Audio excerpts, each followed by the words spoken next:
Question number 11। Question number 11 देखा जाए, question है ए particle moves along the curve 6y = x का cube plus 2।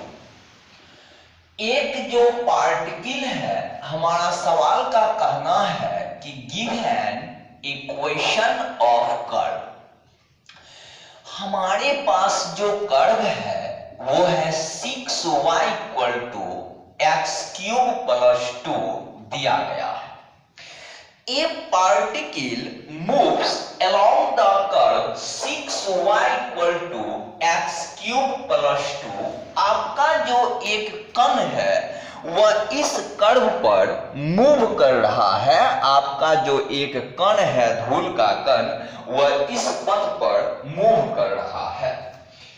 Find the points on the curve, हमें इस curve पर पॉइंट को निकालना है। हमें इस कर्व पर पॉइंट को निकालना है at which the y coordinate is changing at times as fast as the x coordinate। हमारा सवाल कहता है कि आप इस कर्व पर उस बिंदु को निकालिए जिस बिंदु पर y कोऑर्डिनेट जो है वह x कोऑर्डिनेट का 8 गुना तेजी से चेंज कर रहा है। आपका जो y कोऑर्डिनेट है वह x कोऑर्डिनेट का 8 गुना तेजी से स्पीड से चेंज कर रहा है। तो लेट मान लीजिए कि px, y be any point, कोई बिंदु है ऑन द कर्व। हम मान लेते हैं इस कर्व पर कोई बिंदु है px, y। According to question, प्रश्न के अनुसार dy/dt = 8 × dx/dt। आपका जो y कोऑर्डिनेट है वह x कोऑर्डिनेट का 8 गुना तेजी से चेंज कर रहा है। Now taking dc of first with respect to t we get, हम फर्स्ट को t के रेस्पेक्ट में dc करते हैं तो 6y का dc dy/dt, x³ का dc 3x² × dx/dt, कांस्टेंट का dc 0। 6 × dy/dt के जगह पर 8 × dx/dt = 3x² × dx/dt। 48 × dx/dt = 3x² × dx/dt। देखिए यहां पर 3x² बराबर 48 यानी x² बराबर ये हो गया 16 यानी x = ±4। जब आप x के जगह पर 4 रखते हैं तो फ्रॉम फर्स्ट, पहला इक्वेशन से 6y = x³ यानी 4 का क्यूब प्लस 2, तो 4 × 2 = 16, 4 × 2 = 64 और plus 2 = 66, that is y = 11। When x = जब x का मान -4 रखते हैं तो फ्रॉम फर्स्ट समीकरण से 6y = x³ - 4 का क्यूब और प्लस 2, तो 4 × 2 = 16, 4 × 2 = 64, -64 + 2 -62 यानी y = -62/6 -31/3। तो अपना लोग को जो पॉइंट्स आ गया, यहां पर x में 4, y में 11 या x में -4 और y में -31/3। तो ये सब सवाल बहुत सुंदर क्वेश्चन है, इसमें अपना लोग को पॉइंट निकालना था। इस सवाल में अपना लोग को पॉइंट निकालना था कि किस पॉइंट पर आपका जो y कोऑर्डिनेट है वह x कोऑर्डिनेट का 8 गुना तेजी से चेंज कर रहा है। तो अगला क्वेश्चन हम आपको सिखाते हैं। देखिए, जो बहुत कमाल से क्वेश्चन है उसे हम सिखा रहे हैं आपको। देखिए, क्वेश्चन है नंबर 12 का, यानी 12 नंबर का क्वेश्चन है। आप इसे बढ़िया से समझिएगा। नंबर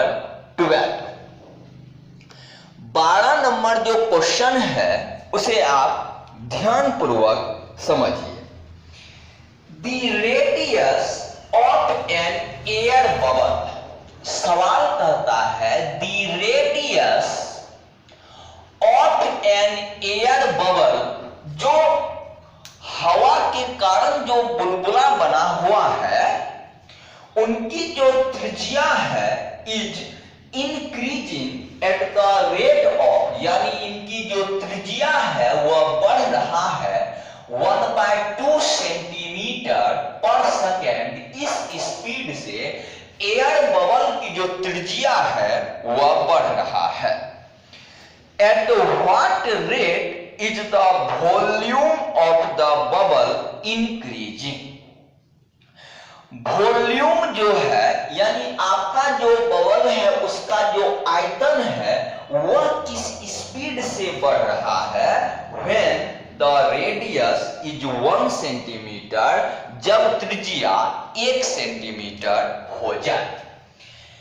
लेट, मान लीजिए कि आर बी द रेडियस, हम मान लेते हैं आर त्रिज्या है, भी बी द वॉल्यूम, भी जो है वह आयतन है, और air bubble at any time, किसी समय टी समय में। लेट, मान लीजिए कि R be the radius, R त्रिज्या है, भी बी द वॉल्यूम, भी आयतन है, और एयर बबल का एट एनी टाइम टी, किसी समय टी समय में। अकॉर्डिंग टू क्वेश्चन, प्रश्न के अनुसार dr/dt बराबर 1/2 सेंटीमीटर पर सेकेंड, आपका जो आयतन है, त्रिज्या जो है वह 1/2 सेंटीमीटर पर सेकेंड की स्पीड से बढ़ रहा है। तो सवाल का कहना है इसका वॉल्यूम किस स्पीड से बढ़ेगा। तो v बराबर बबल का आयतन यानी गोला का आयतन बराबर 4/3 पाई r का क्यूब। यहां पर taking dc with respect to t we get, हम t के रेस्पेक्ट में dc करते हैं। dv/dt बराबर 4/3 पाई r क्यूब का dc 3r स्क्वायर, r का dc dr/dt, v का dc dv/dt 4/3 पाई r क्यूब का dc 3r स्क्वायर और r का dc dr/dt। 3 क्लियर, यानी 4 पाई r स्क्वायर dr/dt के जगह पर 1/2 यानी 2 पाई r का स्क्वायर। हमारा जो सवाल है उसमें दिया गया है कि जब रेडियस जो है वह 1 सेंटीमीटर रहता है, जब त्रिज्या 1 सेंटीमीटर रहता है, तो देखिए कि dr/dt dv/dt इक्वल टू हो जाएगा 2 पाई 1 का स्क्वायर यानी 2 पाई सेमी क्यूब पर सेकेंड, यानी इस स्पीड से आयतन जो है यानी बबल का जो आयतन है वह इस स्पीड से बढ़ रहा है। आयतन जो है वह इस स्पीड से बढ़ रहा है। चलिए हम आपको अगला सवाल समझाते हैं, देखिएगा। हम आपको अगला सवाल समझाते हैं, आप नोटिस करिए, इस बात को ध्यानपूर्वक समझिए। नंबर 14 बड़ा लाजवाब क्वेश्चन है, बहुत ही मोस्ट वीवीआई है। सवाल है कि sand is pouring from A pipe at the rate of 12 सेमी क्यूब पर सेकेंड। हमारा सवाल कहता है कि एक पाइप से 12 सेमी क्यूब पर सेकेंड के स्पीड से, कितना की स्पीड से?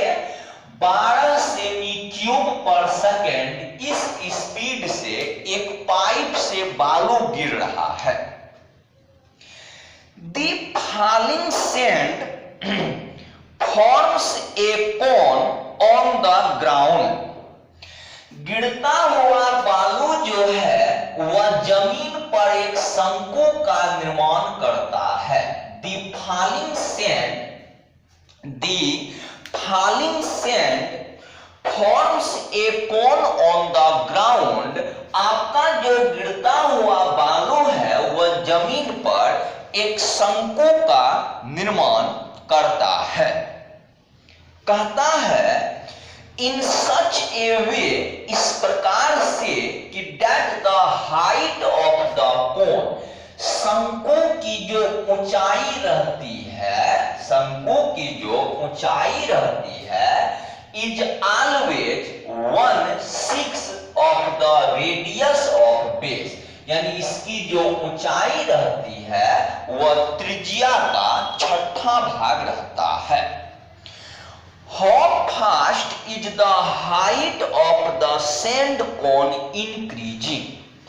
बालू वाला शंकु का जो ऊंचाई है वह किस स्पीड से बढ़ रहा है?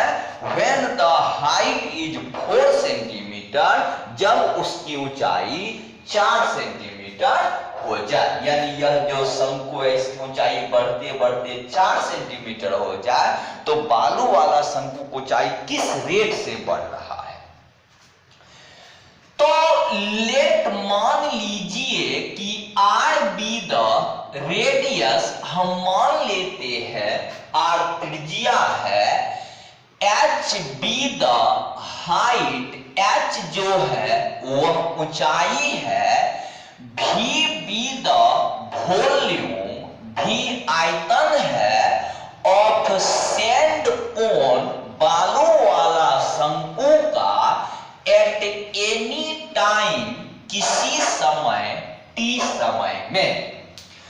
लेट मान लीजिए कि R be the radius, R त्रिज्या है, H be the height, H ऊंचाई है, भी बी द वॉल्यूम, भी आयतन है, ऑफ सैंड कोन, बालू वाला शंकु का, एट एनी टाइम टी, किसी समय टी समय में। देखिए, अकॉर्डिंग टू क्वेश्चन, प्रश्न के अनुसार dv by dt बराबर 12 सेमी क्यूब पर सेकेंड, एंड और एक बात, h equal to r by 6, यानी r बराबर 6h।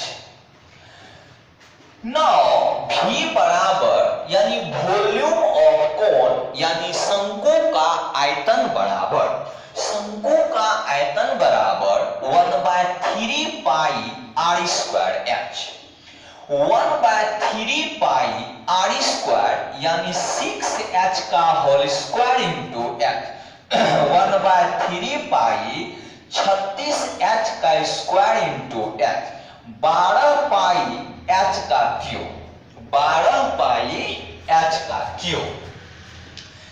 यहां पर taking DC with respect to t, we get, हम t के रेस्पेक्ट में DC करते हैं, t के रेस्पेक्ट में।